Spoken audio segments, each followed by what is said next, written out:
আরেকটা বিষয় হলো সাহস নাই। সাহস না থাকা ব্যবসা না করার বড় কারণ। সাহস লাগবে, অনেক বেশি সাহস লাগবে, অনেক বেশি সাহসী হতে হবে।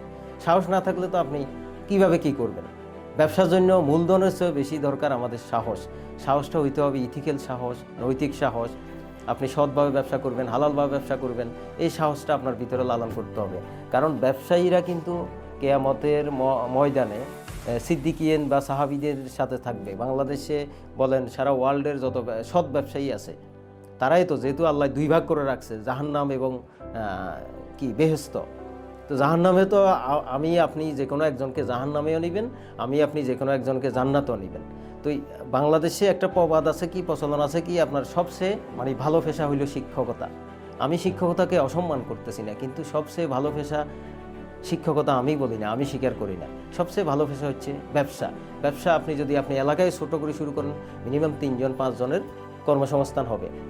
এবং কোরআন হাদিসে ঘোষণা আছে, ব্যবসায়ীদের জন্য পুরস্কার আছে।